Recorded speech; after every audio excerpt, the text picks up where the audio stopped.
Bismillahirrahmanirrahim. Assalamualaikum warahmatullahi wabarakatuh. Innal hamdalillah nahmaduhu wa nasta'inuhu wa nastaghfiruh wa na'udzu billahi min shururi anfusina wa sayyiati a'malina. May yahdihillahu fala mudilla lahu wa may yudlil fala hadiya lahu. Asyhadu an la ilaha illallah wahdahu la syarika lah wa asyhadu anna Muhammadan abduhu wa rasuluh la nabiyya wa la rasula ba'dah. Usti nafsi wa iyyakum bitaqwallahi faqad fazal mu'minuna al-muttaqun fala tamutunna illa wa antum muslimun. Faqala ta'ala mudzakiran bidzalik ya ayyuhalladzina amanu taqullaha haqqa tuqatih wa la tamutunna illa wa antum muslimun. Wa qala ya ayyuhan nasu taqu rabbakumul ladzi khalaqakum min nafsin wahidah wa khalaqa minha zawjaha wa batha minhuma rijalan katsiran wa nisaa wattaqullaha alladzi tasaaluna bihi wal arham innallaha kana 'alaikum raqiba. Wa qala nabiyyuna Muhammadin sallallahu alaihi wasallam ittaqillaha haitsu ma kunta wa atbi'i sayyi'atal hasanata tampuha wa khaliqin nasa bi khuluqin hasanin. Amma ba'd. Bapak Ibu jamaah pengajian yang mudah-mudahan senantiasa dirahmati Allah Subhanahu wa taala. Alhamdulillah, bersyukur kepada Allah Subhanahu wa taala atas segala limpahan nikmat yang masih Allah Subhanahu wa taala berikan kepada kita hingga malam hari ini, di antaranya nikmat sehat jasmani kita, demikian juga nikmat sehat rohani ataupun keimanan kita. Karena sejatinya ketika seorang hamba diberikan Allah Subhanahu wa taala dengan dua nikmat tersebut, pada hakikatnya dia telah mendapatkan puncak kenikmatan dari Allah Subhanahu wa taala. Sebagaimana sering kami sampaikan, satu nukilan dari seorang ulama di dalam muqaddimah kitabnya, beliau mengatakan fa inna sayyidani amid dunya as-sihah was sayyidani amil akhirati al-iman faman istama'a fihi sayyidani amid dunya wal akhirah faqad istama'a al-khaira kullah. Jika bahwasanya puncak kenikmatan yang diberikan Allah Subhanahu wa taala kepada seorang hamba untuk urusan dunianya adalah kesehatan, dan puncak kenikmatan yang diberikan Allah Subhanahu wa taala kepada seorang hamba untuk urusan akhiratnya adalah keimanan. Faman istama'a fihi sayyidani amitun ya wal akhirah faqad istama'al khaira kullah. Jika terkumpul pada diri seorang hamba dua kenikmatan tersebut, diberikan Allah Subhanahu wa taala sehat secara fisik, yang dengan sehat tersebut memudahkan dirinya melakukan aktivitas-aktivitas, bisa ke pasar berbelanja, bisa bekerja, bisa silaturahim, jalan-jalan, dan aktivitas-aktivitas yang lainnya. Dan di saat yang bersamaan, dia juga diberikan Allah Subhanahu wa taala keimanan yang baik pula, yang dengan baiknya iman tersebut menjadikan dirinya senang mengerjakan amal soleh, ke masjid, melaksanakan salat berjamaah tanpa beban sama sekali, senang ikut pengajian, senang zikir, senang baca Al-Quran, senang sedekah, senang puasa Senin dan Kamis, dan ibadah-ibadah yang lainnya. Jika dua hal ini terkumpul pada diri kita, maka pada hakikatnya kita telah mendapatkan puncak kenikmatan dari Allah Subhanahu wa taala. Kita berdoa kepada Allah Subhanahu wa taala, mudah-mudahan dua nikmat ini senantiasa Allah titipkan kepada kita dan mampu kita jaga serta kita rawat dengan baik sampai nanti kita kembali kepada Allah. Dan mudah-mudahan kelak di saat nanti tiba waktunya kita kembali kepada Allah, kita diberikan Allah anugerah diwafatkan dalam keadaan husnul khotimah. Amin Allahumma amin. Bapak Ibu jamaah dimuliakan Allah Subhanahu wa taala, kadang nikmat sehat baru bisa kita rasakan betapa besar nilainya manakala kita sudah diuji dengan rasa sakit. Mumpung itu belum menimpa kepada diri kita, ayo mari kita senantiasa bersyukur kepada Allah Subhanahu wa taala. Saya punya pengalaman, kemarin kami sempat safar ke Jepara, berjumpa dengan salah seorang ustadz. Beliau ini kebiasaannya setiap hari mengajar di pondok pesantren, Pak. Ustadz saya juga termasuk sudah lumayan sepuh, dan beliau ini bernadar berazam, saya ini pengen ngajar di pondok pesantren sampai nanti saya ini sudah tidak mampu lagi mengajar, sampai nanti saya diwafatkan Allah Subhanahu wa Ta'ala. Kebetulan dalam 1 tahun belakang ini beliau tidak lagi ngajar. Karena apa? Beliau diuji Allah Subhanahu wa Ta'ala mendapatkan sakit, yakni sakit katarak, Pak. Karena panjenengan pernah ngertos panggil sakit katarak tapi cukup parah sebelah kanan. Hampir tidak bisa melihat sebelah kanan, hanya bisa melihat yang sebelah kiri, itu pun tidak jelas. Tapi meskipun sakit seperti ini, beliau ini sholatnya tetap ke masjid, sergap ke masjid sholat berjamaah. Cuma sudah berhenti mengajar karena tidak mampu melihat dengan baik. Beliau mengatakan, ya Allah, ketika diuji dengan penyakit seperti ini, Pak, karena ada dilema. Beliau ini ada orang yang sakit serupa, tidak jauh dari tempat beliau, sakitnya itu sama, tetapi kalau dioperasi itu khawatir nanti semakin parah. Orang tempat sebelah ada sakit serupa itu, begitu dioperasi malah dua-duanya jadi buta, Pak. Jadi beliau ini gak berani kalau harus dioperasi, maka mungkin pengobatannya di samping ke dokter, mungkin hanya sebatas pengobatan herbal dan lain sebagainya. Masya Allah, dari situ muncullah banyak hikmah. Beliau mentadaburi firman Allah Subhanahu wa Ta'ala berkaitan tentang nikmat melihat. Ketika kita disampaikan Allah Subhanahu wa Ta'ala nikmat tentang melihat, nikmat tentang mendengar, biasanya ditutup Allah Subhanahu wa Ta'ala dengan 2 kalimat. Kalimat tersebut adalah qalilam ma tashkurun afala tashkurun. Apakah kamu tidak bersyukur? Dan sedikit sekali di antara kalian yang bersyukur kepada Allah Subhanahu wa Ta'ala atas nikmat tersebut. Beliau sampai mengatakan, ya Allah, saya ini akan bernadar kepada Allah, jika penglihatan saya ini dikembalikan Allah dengan baik, karena baru merasakan betapa besarnya nikmat tersebut, Pak. Sampai mengatakan, saya bernadar kepada Allah, kalau penglihatan saya ini dikembalikan oleh Allah Subhanahu wa Ta'ala, saya akan paling tidak baca Al-Quran setiap hari minimal 5 juz. Itu pun dengan 5 juz, Bu. Kalau kita merenungi firman Allah Subhanahu wa Ta'ala, belum dikatakan sampai kepada derajat bersyukur kepada Allah Subhanahu wa Ta'ala. Karena betapa besarnya nikmat bisa melihat dengan normal. Alhamdulillah kita yang hadir di masjid ini insya Allah masih mampu melihat dengan baik, maka kita wujudkan syukur kita kepada Allah Subhanahu wa Ta'ala. Kadang-kadang ada orang baru merasakan betapa besarnya nikmat tersebut manakala dia diuji oleh Allah Subhanahu wa Ta'ala dengan penyakit tertentu. Kemudian saya genapi, mungkin pernah kami kisahkan di sini, ini pernah terjadi di luar, Bu. Terjadi di luar ini ada seorang kakek-kakek, bahasanya mungkin seorang syekh ya, ketika sedang berkumpul ataupun pengajian seperti ini, tiba-tiba ada seorang syekh. Beliau ini merasakan sesak nafas. Panjenengan pernah ada yang mengalami sesak nafas, Pak? Sesak nafas itu berarti rasanya di sini panas sekali. Mau bernafas tidak bisa lega sebagaimana biasanya.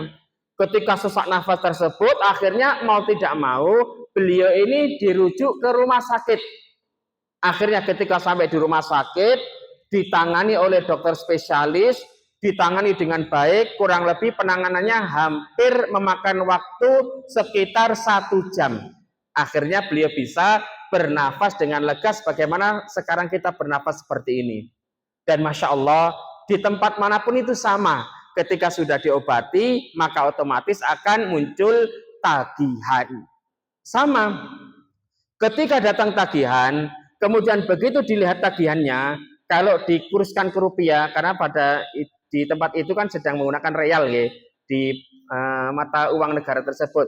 Kalau dirupiahkan itu kurang lebih sekitar 2,9 juta ataupun sampai 3 juta habisnya. Masya Allah, ketika diperlihatkan nominal tersebut, beliau ini kemudian nangis banter. Ketika nangis seperti itu, dokter-dokter di sekelilingnya itu heran, maka didekati. Wahai Syekh, kenapa panjenengan menangis ketika melihat bil tagihan tersebut? Mohon maaf, barangkali nanti kalau panjenengan itu merasa keberatan dengan tagihan tersebut karena dirasa terlalu berat, nanti coba kami mintakan keringanan atau barangkali nanti bisa digratiskan untuk panjenengan. Dan Masya Allah, ketika mendengar kalimat digratiskan, Pak, itu nangisnya tambah banter sekali. Tidak sebagaimana di awal, nangisnya tambah banter. Baru setelah itu kemudian beliau berhenti. Beliau kemudian menasihati kepada para dokter. Ingat, ini seorang syekh punya ilmu yang luar biasa. Menasihatkan kepada syekh, Masya Allah, saya baru merasakan betapa besar nikmat Allah Subhanahu wa taala. Saya ini baru diuji Allah Subhanahu wa taala, merasakan sesak nafas, dan itu harus membutuhkan penanganan di rumah sakit kurang lebih 1 jam. Saya harus membayar nominal 2,9 juta. Insya Allah anak-anakku para dokter, saya mampu untuk bayar 2,9 juta ataupun 3 juta itu. Bahkan lebih, insya Allah saya mampu. Cuma saya menangis, apalagi ketika panjenengan ngomong digratiskan. Saya merenungi betapa besar nikmat Allah Subhanahu wa taala yang diberikan kepada saya dan panjenengan selama ini. Saya baru diuji Allah, merasakan sesak nafas, ke rumah sakit, membutuhkan penanganan 1 jam, bayarnya 3 juta. Andai saja Allah Subhanahu wa taala menarik kepada kita. Jadi kalau kita bernafas dengan lega, setiap 1 jamnya panjenengan ini harus mengeluarkan biaya 3 juta, Pak. Kira-kira panjenengan sanggup bayar mboten, Pak?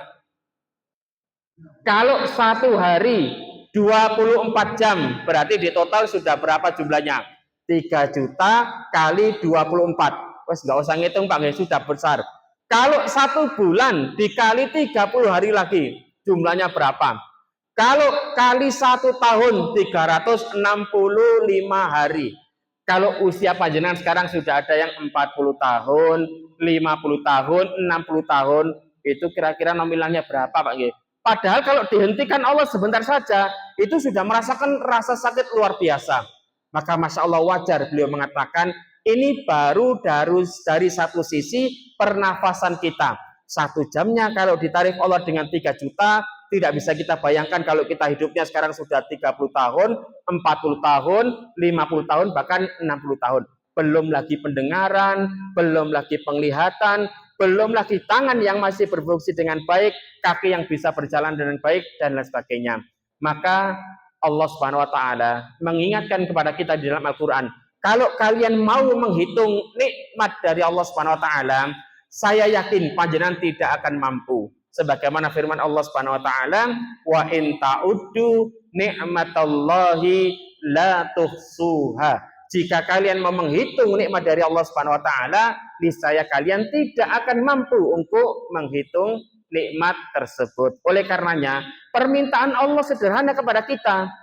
Syukuri nikmat yang diberikan oleh Allah Subhanahu wa taala tersebut.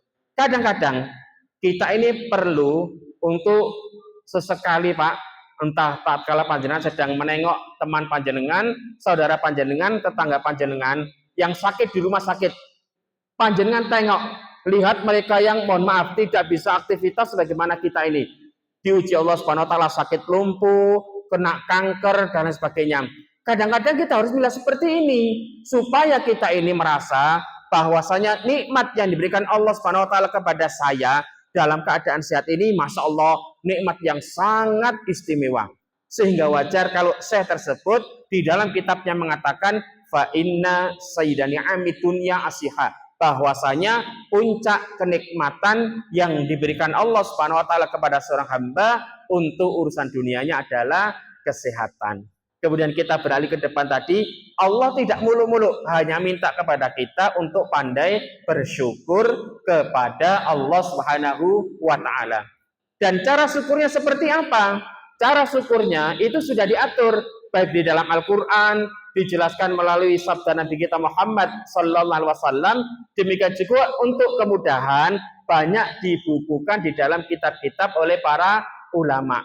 Minimal syukur yang paling terkecil adalah, nanti panjenengan bisa buka kalau senang baca kitab nih, ada buku yang ditulis oleh seorang ulama bernama Syekh Abdullah bin Shalih Al-Fauzan. Beliau punya satu karangan kitab yang dikasih judul Kaifanakunu Minasyakirin. bagaimana agar kita menjadi pribadi yang pandai bersyukur kepada Allah Subhanahu wa taala. Beliau mengatakan, syukur yang paling terkecil ukurannya itu adalah syukur secara bahasa dengan mengatakan as-sana'u 'alallah bima aulaka minal ma'ruf.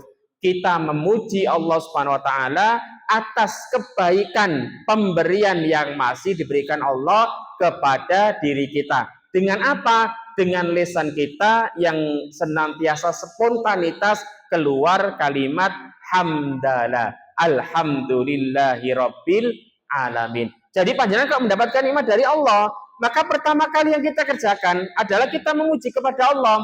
Alhamdulillah, alhamdulillah. Panjenengan ke masjid, masya Allah, diberikan kaki yang masih kuat, Pak. Sampai masjid panjenengan banyak bersyukur kepada Allah Subhanahu wa taala. Ya Allah, alhamdulillah Engkau anugerahkan saya kaki yang masih kuat untuk melangkah ke masjid. Kemudian penglihatan yang masih bisa melihat dengan baik. Tangan saya masih bisa diangkat untuk melakukan takbir dan lain sebagainya. Jadi terbiasa lisan kita ini mengucapkan kalimat hamdalah alhamdulillahirabbil alamin. Itu yang paling ringan. Sedangkan setelah itu beliau merinci bagaimana syukur kita berkaitan tentang penglihatan, berkaitan tentang pendengaran, berkaitan tentang lisan kita, tangan kita, kaki kita, dan eksternal. Faktor eksternal itu berarti seperti panjenengan diberikan Allah nikmat rumah yang bagus, pasangan yang baik, anak-anak yang soleh-soleha, yang manut-manut, tetangga yang baik, kemudian tetangga, teman-teman di lingkungan kerja yang baik, dan lain sebagainya. Itu semua ada bagaimana ungkapan syukur kita kepada Allah Subhanahu wa taala. Cuman oleh beliau dikasihkan satu rumus kecil, yang rumus tersebut bisa mewakili bagaimana kita bersyukur kepada Allah Subhanahu wa taala dengan satu ungkapan kalimat tasrifun ni'mah ala muradi mu'tiha. Kita gunakan nikmat tersebut sebagaimana yang dimaui oleh sang pemberi, yakni Allah Azza wa Jalla. Jadi digunakan sebagaimana yang dimaui Allah. Kaki yang masih sehat digunakan untuk melangkah ke masjid, melaksanakan sholat berjamaah. Demikian juga mata yang masih bisa melihat dengan baik digunakan untuk melihat yang baik-baik, digunakan untuk membaca Al-Quran dan sebagainya. Kemudian pendengaran kita dan lain sebagainya. Jadi mudah-mudahan, mohon maaf, tadi kita sudah mengawali sholat berjamaah ke masjid, sholat maghrib, kemudian dilanjutkan dengan pengajian. Mudah-mudahan amal soleh yang kita kerjakan ini dicatat Allah Subhanahu wa taala sebagai bentuk rasa syukur kita kepada Allah Subhanahu wa taala. Karena apa, Bu? Karena yang kita cari itu sebenarnya efek setelahnya. Orang itu kalau sudah terbiasa bersyukur kepada Allah, efek setelahnya itulah yang dia cari. Nabi kita mengatakan dan juga dikuatkan oleh para ulama dengan mengatakan fa inna min jazail hasanati al hasanatu ba'daha, bahwasanya kebaikan yang kita kerjakan itu akan dibalas Allah Subhanahu wa taala dengan dimudahkannya kita mengerjakan kebaikan setelahnya dan setelahnya. Jadi panjenengan habis melaksanakan sholat maghrib berjamaah di masjid, tidak langsung pulang, kemudian menyempatkan untuk ikut pengajian. Setelah pengajian nanti kita sholat isya berjamaah. Kemudian nanti pulang ke rumah, kalau tidak ada urusan penting, mungkin lebih baik tidur supaya nanti malam bisa bangun sholat tahajud. Kemudian sholat subuh, kemudian nanti olahraga dan lain sebagainya. Sampai kapan?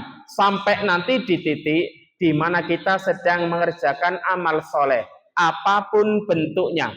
Panjenengan sedang melaksanakan sholat, panjenengan sedang ikut pengajian seperti ini, panjenengan sedang zikir, panjenengan sedang baca Al-Quran, panjenengan sedang berpuasa, dan amalan-amalan yang lainnya.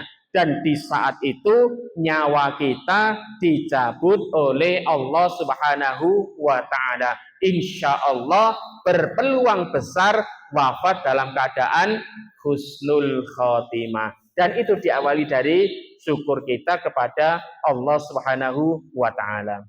Bapak Ibu jamaah dimuliakan Allah Taala, oleh karenanya pada pertemuan malam hari ini kita akan memulai mempelajari satu tema. Tema tersebut adalah tema kelanjutan sebagaimana yang kami sampaikan di awal. Pada pertemuan kali ini kita akan membahas tema berkaitan bagaimana agar nanti kita diberikan oleh Allah Subhanahu wa taala anugerah terindah di akhir hayat kita, diwafatkan dalam keadaan husnul khotimah. Karena apa, Bapak Ibu jamaah dimuliakan Allah taala? Mengapa kita mempelajari materi seperti ini? Sebagaimana di awal sudah ada pemanasannya.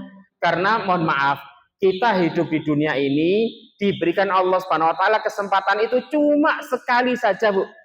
Tidak ada manusia diberikan Allah kesempatan mengulang sampai 2 kali. Begitu tiba waktunya dia diwafatkan Allah Subhanahu wa taala, sudah akan berhenti di kesempatan itu. Berlaku kepada siapapun, baik dia ini punya jabatan yang tinggi, orang terhormat, orang terkaya, atau orang termiskin sekalipun, berlaku kepada semua manusia. Diberikan Allah Subhanahu wa taala kesempatan hidup di dunia itu cuma sekali saja. Kalau sudah diwafatkan Allah Subhanahu wa taala, maka tidak ada lagi kesempatan kedua. Ini yang pertama. Sudah kesempatannya sekali, demikian juga waktunya sangat terbatas. Waktu kita ini durasi hidup di dunia berapa lama, Pak? Kalau berjalan normal, itu sebagaimana sabda Nabi kita Muhammad sallallahu alaihi wasallam yang mengingatkan umur umat Nabi Muhammad itu enggak lama sebagaimana umat terdahulu. Perkiraannya, kisarannya hanya antara berapa tahun? A'maru ummati ma baina sittina ila sab'in wa aqalluhum may yajuzu dzalik.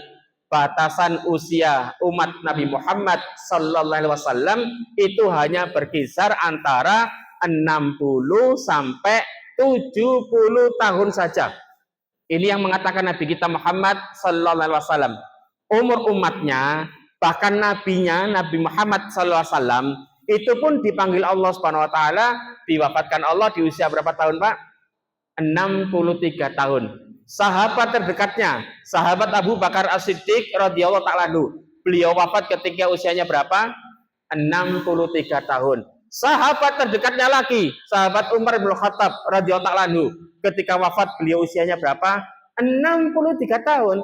Maka wajar Nabi kita mengingatkan kepada kita, batasan usia umatku itu hanya berkisar antara 60 sampai 70 tahun saja.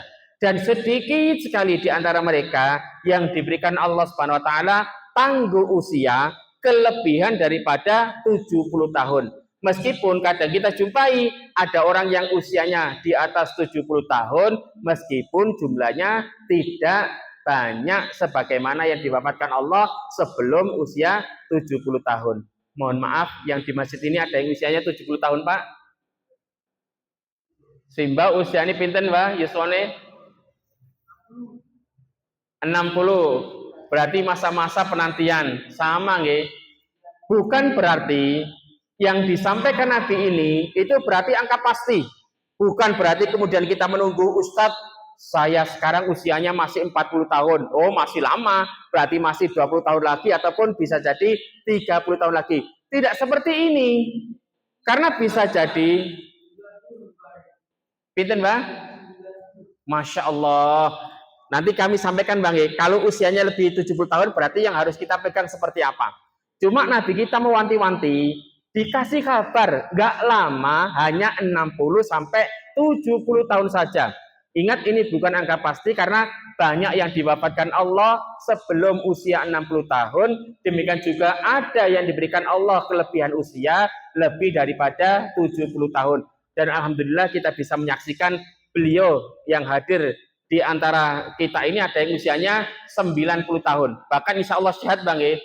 Sehat alhamdulillah, bisa ke masjid berjalan dengan baik. Maka kalau ada yang usianya lebih daripada 70 tahun, panjenengan harus berpegang dengan sabda Nabi yang mengatakan apa? Manusia yang paling terbaik adalah man tala umruhu wa hasuna amaluhu.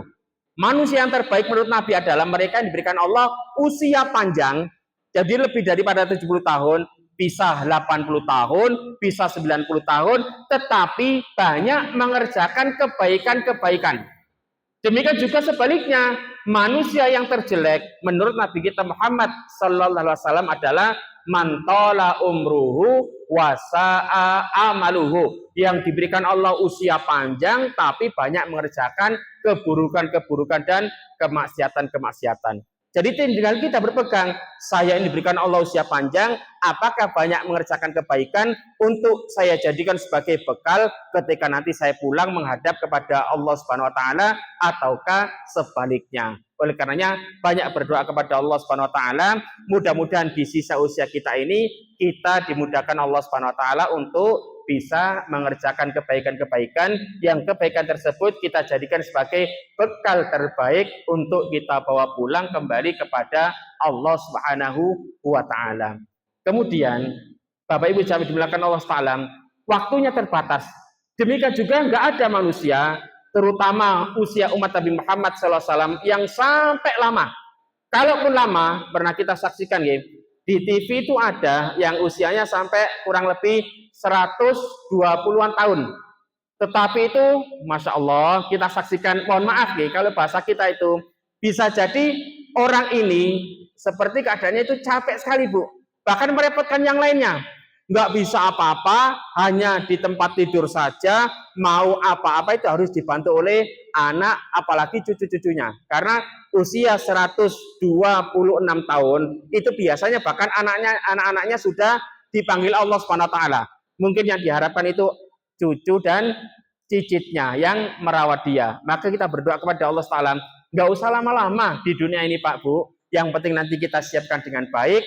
Mudah-mudahan diberikan Allah Subhanahu wa taala bekal yang cukup untuk kita bawa pulang kembali kepada Allah Subhanahu wa taala. Ini alasan yang kedua. Sedangkan alasan yang ketiga, mengapa kita harus membahas tentang husnul khotimah? Bapak Ibu jamaah dimuliakan Allah taala, nanti kalau kita ngaji, membuka Al-Qur'an, saking pentingnya kita diminta untuk belajar tentang kematian, termasuk ayat yang paling terakhir yang diturunkan kepada Nabi kita Muhammad Sallallahu Alaihi Wasallam itu pun berkaitan tentang kematian. Nanti panjenengan kalau belajar, ini tidak ditemukan di kitab tafsir. Ini panjenengan kalau belajar tentang disiplin ilmu berkaitan tentang ilmu Al-Quran. Bahasanya mungkin ilmunya tersebut ada ulumul Quran. Bisa dibuka di mana Qatton dan beberapa kitab yang lainnya. Nanti panjenengan bisa menemukan kalau belajar ulumul Quran, kita jadi tahu Pak, surah pertama yang diturunkan Allah kepada Nabi Muhammad itu surah apa? Demikian juga surah yang terakhir itu surah yang mana? Demikian juga kita jadi tahu ayat yang mana yang pertama kali diturunkan kepada Nabi, demikian juga ayat yang paling terakhir yang diturunkan kepada Nabi itu ayat yang mana. Ingat perbedaan antara surah dengan ayat. Kalau surah itu biasanya diturunkan secara satu surah secara utuh.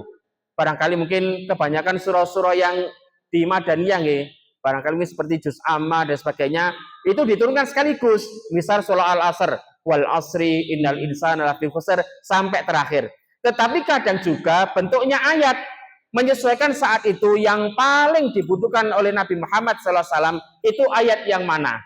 Jadi nanti kalau kita belajar ilmu Quran bisa mengetahui seperti ini, termasuk ayat ini, surah ini dahulu kala itu diturunkan di mana? Di Mekah atau di Madinah. Kemudian kita jadi tahu saking pentingnya tema berkaitan tentang kematian, bahkan ayat terakhir yang diturunkan kepada Nabi kita Muhammad Sallallahu Alaihi Wasallam itu pun berkaitan tentang kematian. Nanti panjenengan silakan buka. Dari sekian pendapat yang ada, saya buka dan saya amati yang paling rajih dan ini dipegang oleh seorang ulama sekaliber Ibnu Hajar Al-Asqalani rahimahullah taala. Beliau mengatakan ayat yang paling terakhir yang diturunkan kepada Nabi kita Muhammad, bahkan tatkala beliau menerima ayat ini 9 malam atau 9 hari setelahnya beliau diwafatkan oleh Allah Subhanahu wa taala. Itu terdapat di surah Al-Baqarah di ayat ke-281. Al-Baqarah ada berapa ayat, Bu? Surah Al-Baqarah 286. Kelebihan 88. 286. Setelah Al-Baqarah surah apa? Ali Imran. Ali Imran ada berapa ayat, Pak? Ya ayyuhalladzina amanu sabiru wasabiru warabitu wattaqullaha la'allakum tuflihun. Ini ayat terakhir. Berapa ayat? Jumlahnya cantik, 200 ayat. Setelahnya An-Nisa ada berapa ayat? 176 ayat. Kita tidak lanjutkan karena nanti belajarnya terlalu lama. Masya Allah, ayat yang paling terakhir yang diturunkan kepada Nabi kita Muhammad SAW dari sekian pendapat yang ada, kemudian dibedah oleh beberapa ulama, yang paling rajih adalah menurut keterangan mereka adalah surah Al-Baqarah ayat 281. Silakan panjenengan buka Pak, isinya mengingatkan apa? Mengingatkan tentang kematian. Tidak hanya sekedar kematian, tetapi kita diminta untuk mempersiapkan perbekalan terbaik yang bisa kita bawa pulang kembali kepada Allah Subhanahu wa taala. Karena kata kematian di situ disandingkan Allah dengan yang namanya pembalasan. Wattaqu yauman turja'una fihi ilallah summa tuwaffa kullu nafsin ma kasabat wa hum la yudlamun.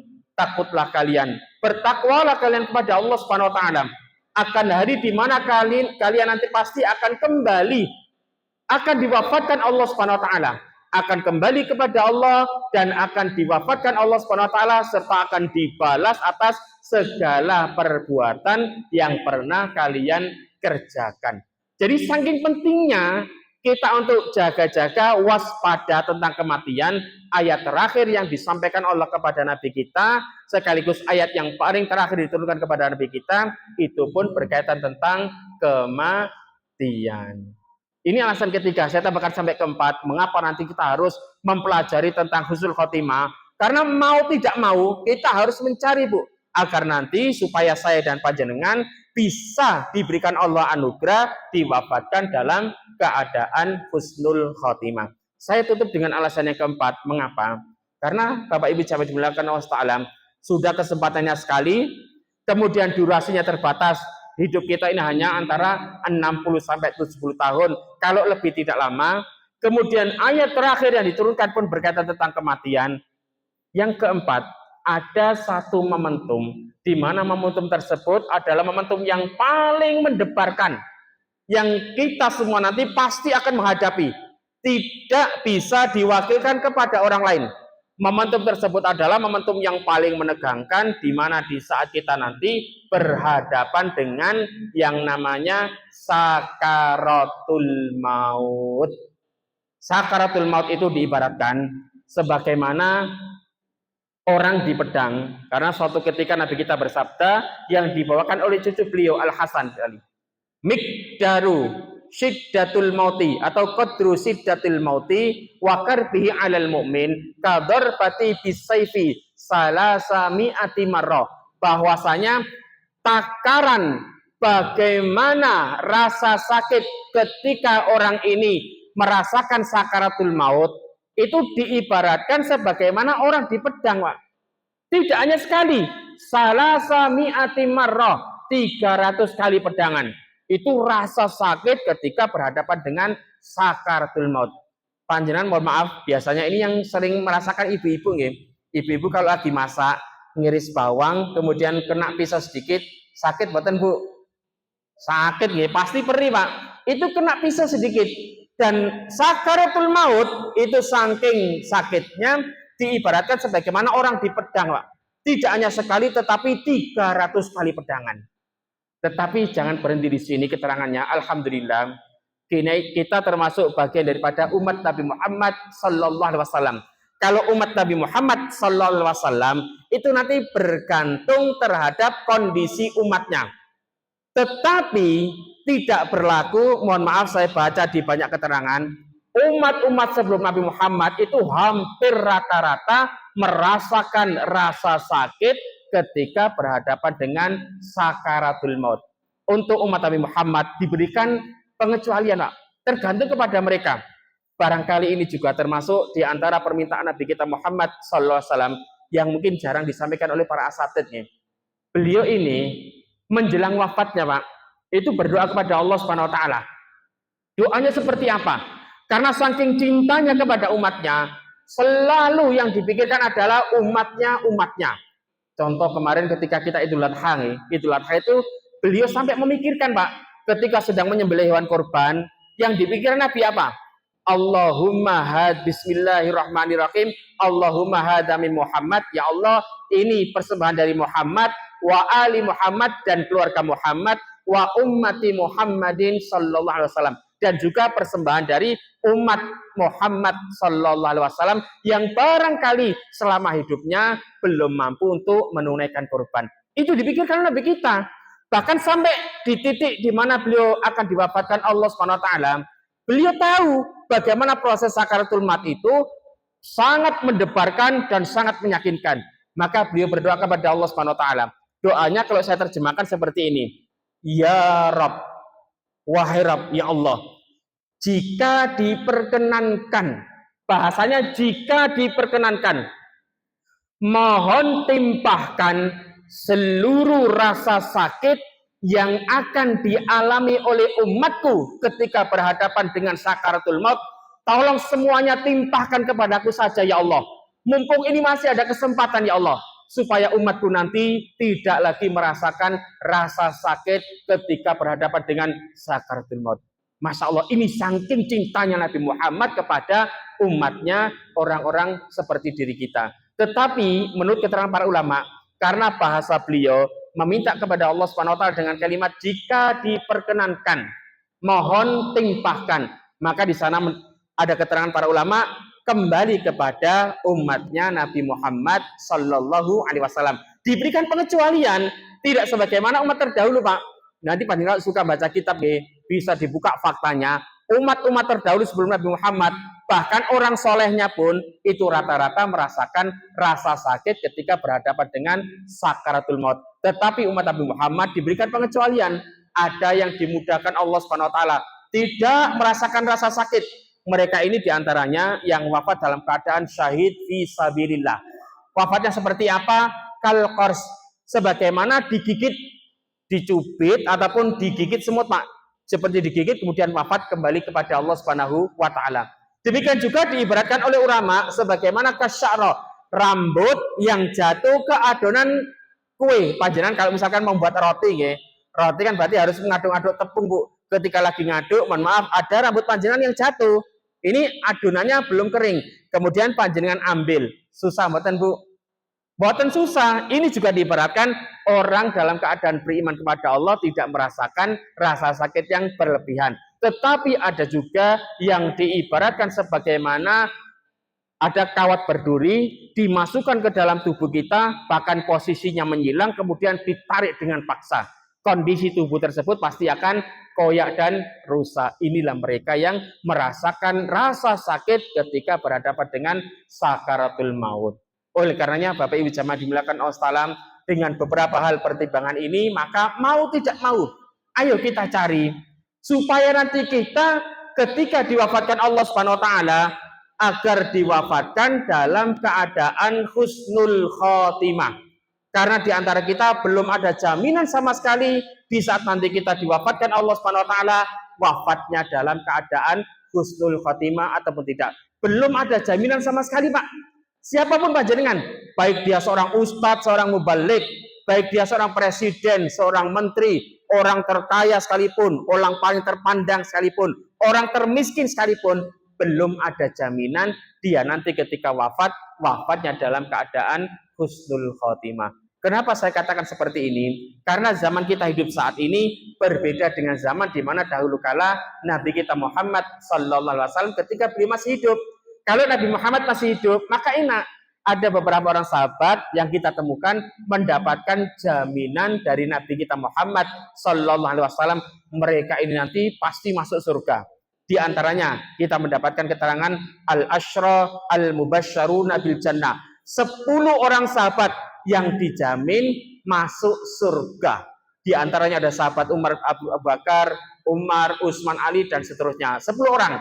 Kemudian nanti dinaikkan levelnya. Ada 40 orang yang mengikuti Baiatur Ridwan. Ada beberapa orang lagi, peningkatannya 300-an yang ketika mengikuti Perang Badar pertama. Dan termasuk juga ada individu-individu yang dijamin pasti masuk surga. Di antaranya sahabat Bilal bin Rabah. Masya Allah, sampai Nabi mengatakan, wahai sahabat Bilal, apa sih amalan kamu itu? Kok terompah kamu, sandal kamu itu sudah terdengar di surga Allah Subhanahu wa taala. Berarti menandakan sahabat-sahabat yang mendapatkan jaminan dari Nabi Muhammad itu insya Allah pun wafatnya dalam keadaan husnul khotimah. Kalau kita berbeda, Nabi kita sudah tiada, maka siapalah kita? Belum ada jaminan sama sekali kalau nanti kita wafat, wafatnya dalam keadaan husnul khotimah. Oleh karenanya harus kita upayakan, harus kita usahakan, dan itu harus kita maksimalkan, Bu, agar nanti kita bisa diberikan Allah Subhanahu wa taala anugerah diwafatkan dalam keadaan husnul khotimah. Insya Allah saya ingin serius bahas tema ini. Setelah nanti membahas tentang husnul khotimah, kelanjutannya kita akan mempelajari setelah kita diwafatkan Allah, arah kita ini kemana? Apakah nanti di alam barzah sudah selesai?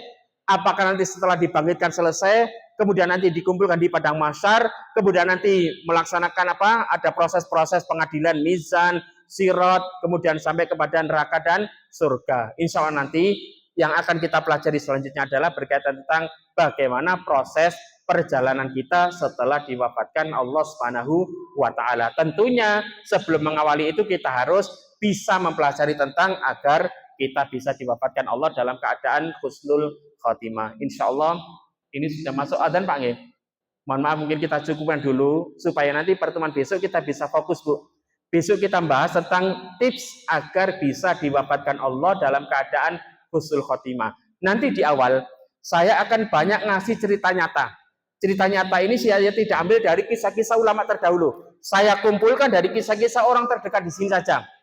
Di Purbayan sudah pernah terjadi, bahkan di Masjid Al-Aqsa pernah terjadi. Kemarin belum lama di daerah Manang sudah terjadi, di Sukoharjo sudah terjadi, di sekitaran kita. Mereka ini insya Allah kalau nanti kami kisahkan, insya Allah kita berhusnul kepada Allah, wafatnya dalam keadaan husnul khotimah. Ada yang diwafatkan ketika azan, ada yang diwafatkan ketika sedang meroja Al-Quran, ada yang diwafatkan ketika sedang setelah Al-Quran. Insya Allah kalau orang sedang mengerjakan amal soleh seperti ini, kemudian diwafatkan Allah Subhanahu wa taala, kita berhusnul pada Allah, wafatnya dalam keadaan husnul khotimah. Insya Allah kita pelan-pelan belajarnya. Besok kita akan fokus membahas tentang bagaimana tips agar kita bisa diwafatkan Allah dalam keadaan husnul khotimah. Bapak Ibu jangan dilakukan Allah Ta'ala, barangkali demikian yang bisa kami sampaikan, kurang lebihnya kami mohon maaf. Kita akhiri taklim kita pada malam hari ini dengan doa kafaratul majlis. Subhanakallahumma wa bihamdika asyhadu an la ilaha illa anta astaghfiruka wa atubu ilaik wa akhiru da'wana alhamdulillahirabbil alamin. Ustinafsi wa iyyakum bittaqwallah. Billahi taufiq wal hidayah. Wassalamu alaikum warahmatullahi wabarakatuh.